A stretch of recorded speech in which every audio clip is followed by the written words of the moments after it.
Now, I haven't watched this video yet. It's about 4 minutes long, and it is by BuzzFeed, and it's about a mass shooting, so I'm pretty sure I know where that goes, but let's see. I was shot about 16 years ago. And By the way, I'm recording a small part of the video just because it's much easier. Like my video program takes care of compressing it, the audio and the video, and YouTube requires video, so it also has a lower file size without me having to re-encode it. So it also looks funny, so I'm just going to be doing that. and I still feel the effects from that day in every aspect of my life.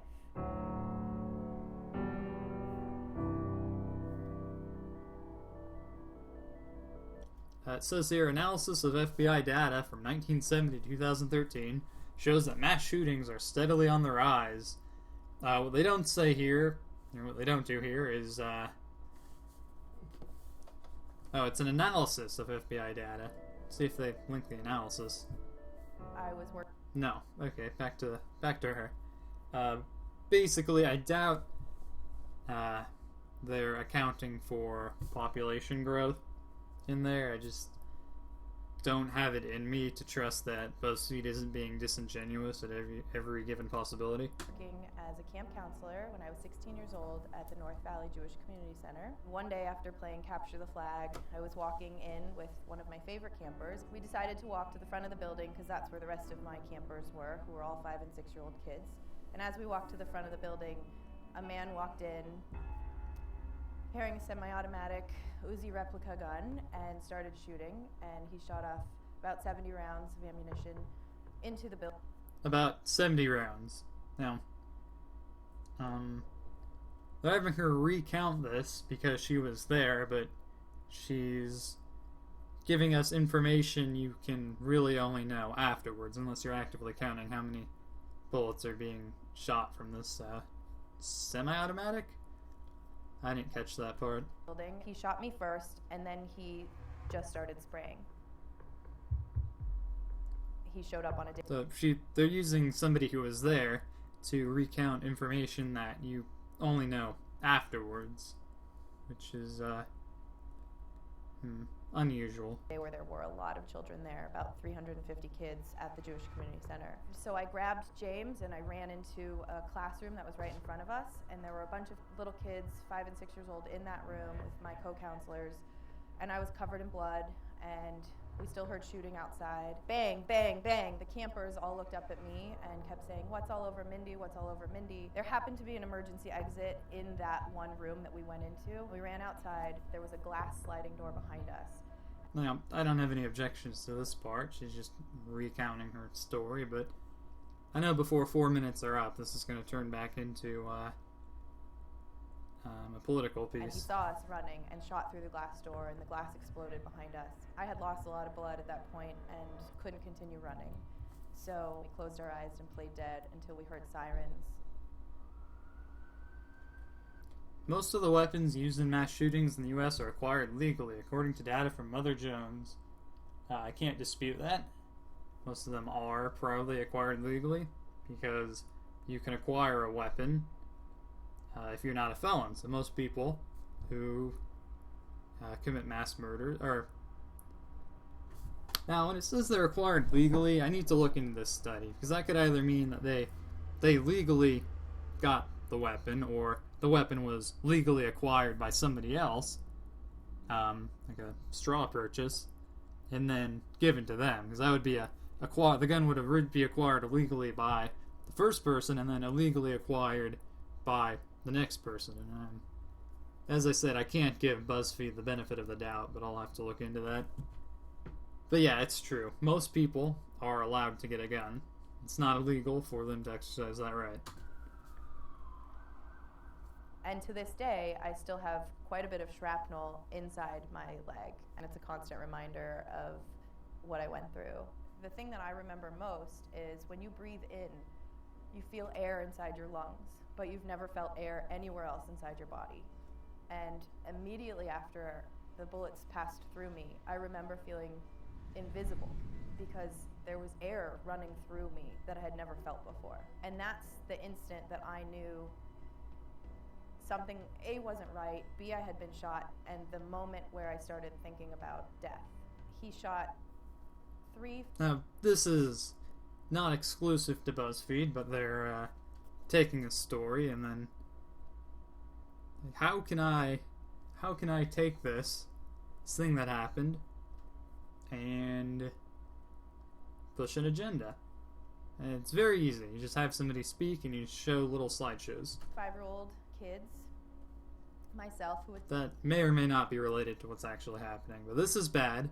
So here's something else that's we want bad. 16 at the time, and a 65-year-old woman who was the receptionist. The ones that weren't shot, they are, in their 20s now and are continuing to have horrific nightmares about this bad man with a gun coming in trying to take their lives away. This bad man with a gun, specifically. How has this affected you long term? It says on the slideshow. A year later, I tried to go away to college, and I had a complete breakdown within the first 6 days of being there. A kid walked down the hall with a Nerf gun, and he was just, having fun, laughing, and shooting everybody with Nerf balls. And the second the Nerf ball hit me, I broke down. They put me in a psych ward of a hospital, and I felt crazy. Now, she should probably not have a gun. She doesn't seem so composed. Doesn't seem to be all there. So I typically have a panic attack every time I see a mass shooting. Virginia Tech, immediately after I had a panic attack. Sandy Hook, instantly panic attack. And I know, moving forward, I will continue to have the reactions like I do. Yeah, just as you'll have reactions to bad things happening, these bad things will continue to happen. That's a side effect of people having rights and abusing those rights. And there are bad people who just say, hey, I'm gonna go kill someone. And then they do. You're never gonna have a point where that's not true, unless you can control every single action that everyone does. What scares me is not having the reaction. It scares me when we become numb. People always tell me that I was in the wrong place at the wrong time, but in reality, I was in the right place at the right time. I was 16, I was working with my little kids. That's a figure of speech. If you're walking down a crosswalk and then somebody, some drunk driver barrels down, let's call him a drunk driver with a gun, barrels down the street and wings you, and you get knocked into another car, just for fun. That's being in the wrong place at the wrong time, even though, I'm 16, I was just going to the crosswalk to go to the library to read to some students. Just because you're in a good place doesn't mean you can't be in the wrong place at the wrong time. I was protecting my kids and our future as a society, and so how dare you tell me I was in the wrong place at the wrong time? He was in the wrong place at the wrong time. Oh, he was in the right place at the right time. He knew exactly what he was doing. He's deranged, but not stupid. He went to a place where there would be nobody likely to be able to defend themselves, mostly children and women. Generally at a camp, that's what you'll find. People who couldn't stop him, basically. There's another slide that says, would you take this away if you could? Whatever that means. I think it happened to me for a reason. I don't think there are a lot of people that could have handled what happened to me. You got shot and then hid and played dead. I think a lot of people could have done that. It's bad, but that's what happens fairly often, including the Orlando massacre. There are accounts of some people, I know at least one Muslim in particular, who said he hid amongst the... No, wait.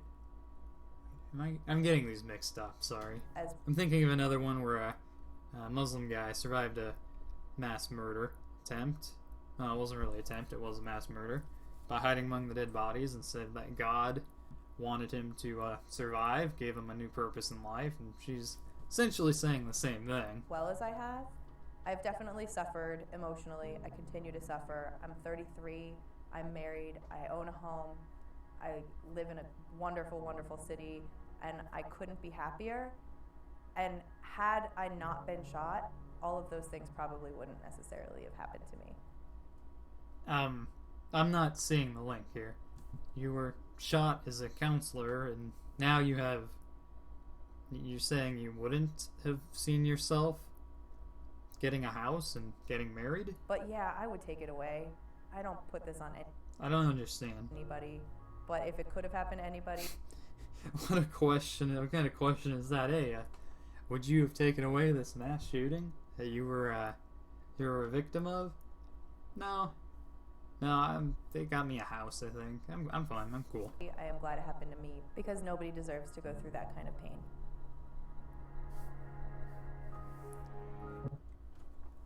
So, there you go. BuzzFeed.